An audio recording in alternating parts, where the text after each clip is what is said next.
ఎవరు జయాంధ్ర కాదు సార్. మీకు మన దురదృష్టం ఆంధ్ర వాళ్ళకి ఏంటంటే ఏ భావన ఉందో ఎవరికి తెలియదండి. ఇక్కడ నాకు నిజంగా తెలంగాణ ప్రజలను చూస్తే ఎందుకు ముచ్చటేస్తుంటే తెలంగాణ అనే భావన ఉంటుంది. తమిళియన్స్కి తమిళ్ వాళ్ళకి అని ఉంటుంది, గెలవాలని ఉంటుంది.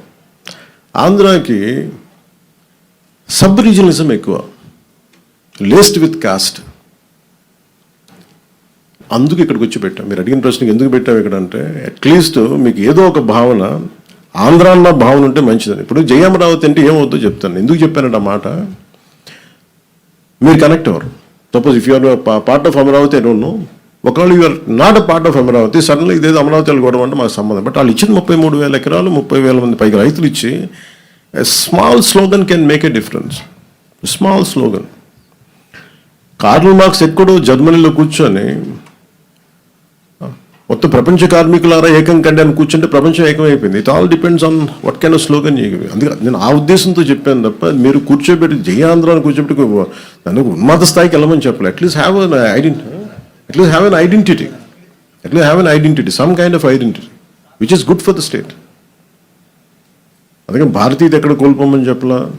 కానీ దీన్ని సబ్ రీజనలిజంకి తీసుకెళ్తే ఇంక విడిపోవడానికి ఏమి లేవు.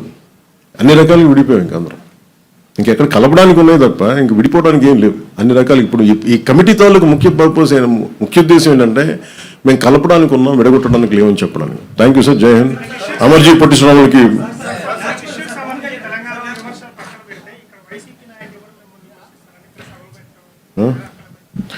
వాళ్ళు ఇలాంటి సభలు పెట్టకపోతే కదండి వాళ్ళు ఇక్కడ దాకా 11కి వచ్చారు. అలా అంటే వైసీపీకి రిపీటెడ్ చెప్తున్నా, వీళ్ళు రౌడీజం చేస్తాం, గుండాగర్దీ చేస్తాం, భయపెట్టేస్తాం, నరికేస్తాం అంటే వీటికి భయపడే వాళ్ళందరూ ఇంతమంది పాలిటిక్స్కి ఎందుకు వస్తారండి? ఆడబిడ్డలు ఎందుకు పాలిటిక్స్కి వస్తారు?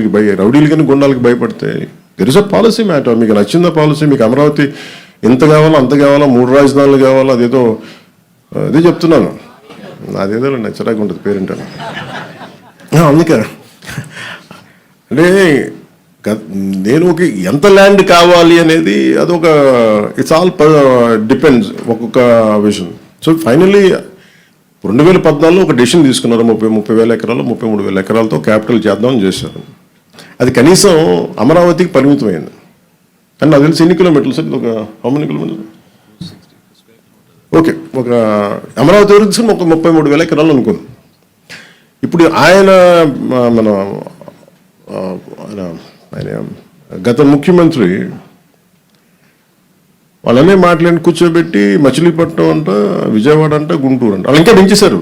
3 రాజధానులు అయిపోయినాయి. ఇప్పుడు మొత్తం 3 జిల్లాలతో కలిపి రాజధాని కావాలంటే ఇప్పుడు వాళ్ళకి అది వచ్చింది. నేను అలా చూస్తున్నాను దాన్ని. అంటే మొత్తం మళ్ళీ రియల్ ఎస్టేట్లు అమ్ముకోవచ్చు, ఇంకోటి చేయొచ్చు. ఎప్పుడు సాగుద్ది? చాలామంది చచ్చిపోతారు ఇవన్నీ ఈ లోపు. చాలామంది పోతారు. ఎందుకంటే అంతకాలం ఒక రాజధాని నిర్మాణం కానీ ఇవన్నీ కూర్చోవాలంటే రూమ్ ఒక రాత్రి నిర్మింపబడలేదు కదా. హైదరాబాద్ రాత్రి నిర్మింపబడిందా? ఈ రోజుకి మీకు సైబరాబాద్కి వెళ్తే 30-40 సంవత్సరాల క్రితం 30 years బ్యాక్ స్టార్ట్ అయిన సైబర్ ఇంకా కన్స్ట్రక్షన్ జరుగుతూనే ఉంటుంది. ఇంకా అవ్వలేదు. అది ఎప్పటికీ అవ్వదు కూడా. అది కాన్స్టెంట్ కరెక్షన్ నిర్మాణం జరుగుతూనే ఉంటుంది. అలాంటిది ఒక కొత్త రాజధానికి అదే కదా మన దేశం. నేను కోరుకుంది, మన రాష్ట్రంలో అదే కోరుకుందా. ఐక్యత లేదు, ఒక ఏకాభిప్రాయం లేదు.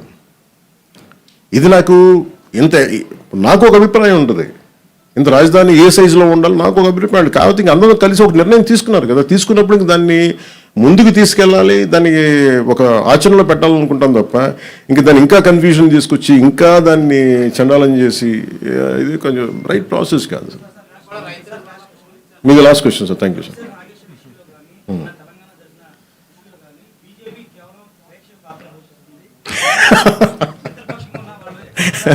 అది బీజేపీ నాయకులు అడగాలి సార్. నన్ను అడిగితే నేనేం చెప్పంటారు చెప్పండి. మాట్లాడారు సార్, చెప్తున్నారు కదా. నాకు నిజంగా చెప్పాలని నాకు ఈచ్ పార్టీ కొన్ని సెన్సిటివిటీస్ ఉంటాయి, అది మనం అర్థం చేసుకోవాలి.